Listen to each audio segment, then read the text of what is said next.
Earthquakes can happen at any time, anywhere. You can't prevent them, but you can certainly prepare yourself. In the event of an earthquake, follow these simple steps. Drop down, take cover, and hold on.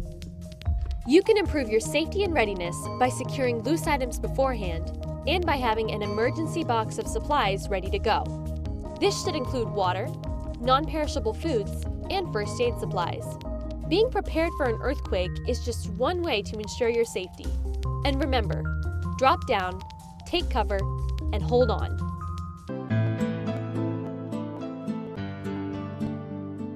The Bay Area is located on the west coast of North America and includes San Francisco, Oakland, San Jose, Silicon Valley, and the surrounding cities. It is densely populated with some 7 million people. The Bay Area is home to many businesses, airports, parks, and an extensive transportation network. Historically, the Bay Area is well known for being earthquake country. In 1868, an earthquake with an estimated magnitude of 6.8 occurred on the Hayward Fault in the eastern Bay Area. This earthquake struck with great force and caused extensive damage that is well documented in numerous photos and newspaper reports. Almost 40 years later, in 1906, the San Francisco earthquake struck with a magnitude of 7.9. The surface rupture from this earthquake extended for about 300 miles, or 480 kilometers. There was a tremendous amount of damage, huge fires, and a significant loss of life. This earthquake occurred as the result of faulting along the San Andreas Fault, located on the west side of the Bay Area. The magnitude 6.9 Loma Prieta earthquake of 1989 caused about $6 billion in damage and 63 fatalities. This earthquake exposed the strengths and weaknesses of modern building technology. Although it was a significant earthquake, the 1989 Loma Prieta earthquake did not relieve stress on the Hayward Fault. The Hayward earthquake of 1868 has already passed its 140th year anniversary. Today, the Hayward Fault is of great concern because detailed geological studies show that earthquakes occur in this fault approximately every 140 to 160 years. It looks like maybe in the next 30 years we'd have about a 2 in 3 chance of a magnitude 6.7 earthquake or larger in the Bay Area. Based on the historical record that we have, and geologists have also trenched across the faults and looked at offset geologic layers, which give us some idea of how fast the faults are moving and how often they've ruptured. Earthquakes create numerous hazards. Among them are strong ground shaking, landslides, and soil failure. These can lead to building collapse, fire, and major disruptions to transportation systems. In the Bay Area, the legal requirements for building homes and structures for earthquakes involve the building code that's adopted by each of the local communities. The building code requires buildings to be built a certain way. If they're small buildings, we call those prescriptive requirements. And for major buildings, it sets out the design guidelines that engineers need to use to make the buildings seismically safe. The building codes used in the Bay Area are really quite effective. They are based on national standards that are adopted by the state of California and by each city within the Bay Area. They need to be enforced, they need to be properly applied, they need to have inspection to make sure that they've been done correctly. Today, engineers are using tools such as computer modeling and analysis tools to actually visualize what will a building do in an earthquake, so they can look at all of the impacts of a building and watch it move and find out what the weak points are of the building, and then build it stronger to withstand earthquakes. But safety also has to do with the safety of our communities. And that's something that we're getting very concerned about is how much damage the buildings will experience, and what does that mean to the recovery of a community. Buildings that were built 40 or 50 years ago, in many cases are going to experience a level of damage that will cause them to be closed until they can be repaired. Sometimes it takes 2 or 3 years to repair a building. If you have a large number of buildings in the community that are going to be closed for 2 or 3 years, it's going to be very difficult for that community to survive. Because the San Andreas and Hayward Faults run through such highly populated regions, the need to be prepared is quite evident. The U.S. Geological Survey has put together a plan called the 7 Steps to Earthquake Safety. Here are some of the ways in which you can prepare yourself and your family for an earthquake. Step 1. Earthquake-proof the interior of your house.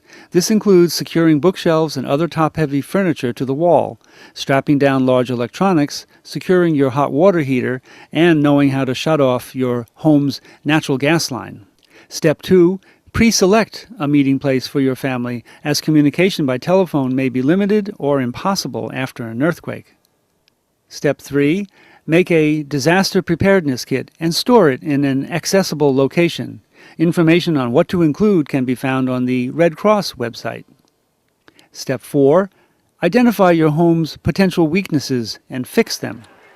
In an older home that has a cripple wall, this part will be the weakest part. And as an illustration, this picture here shows what happens to a house that has a cripple wall that is not braced.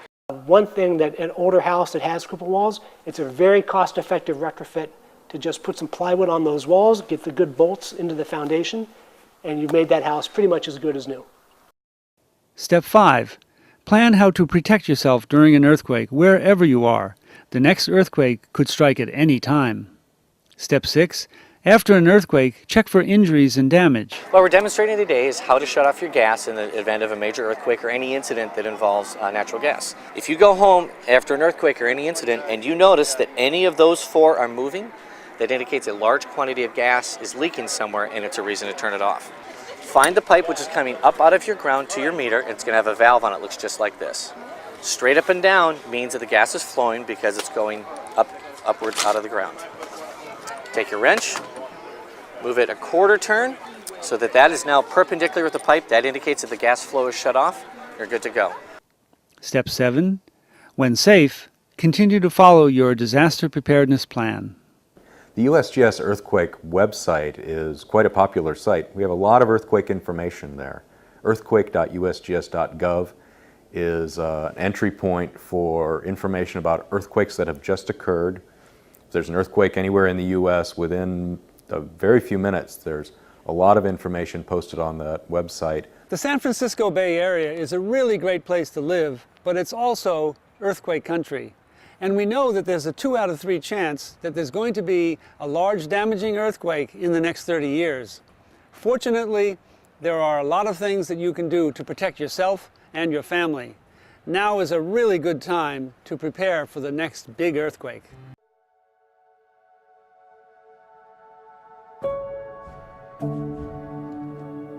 What we have our situation, 7.7 magnitude earthquake in the New Madrid Fault area in northern Mississippi.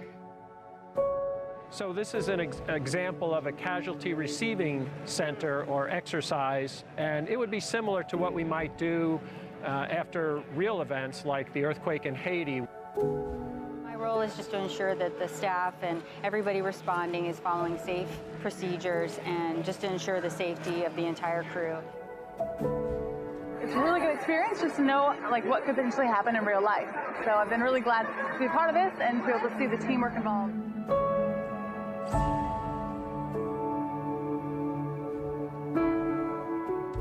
Typically one knee, and on the head count, we'll lift. All right, 1, 2, 3, 4. And it's straight up. And then of course they'll tell you to move out, forward, backwards, whichever way you gotta go.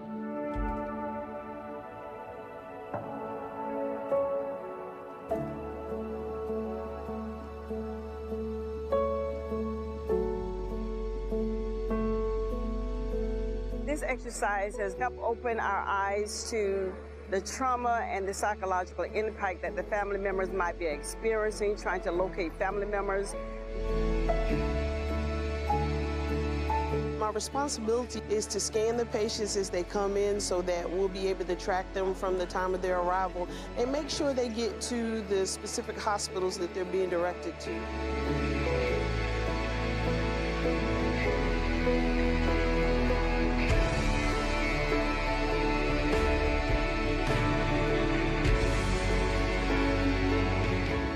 Right now we're having our treatment and triage team is working diligently to get all of the patients taken care of before they're transported off to the outside facilities.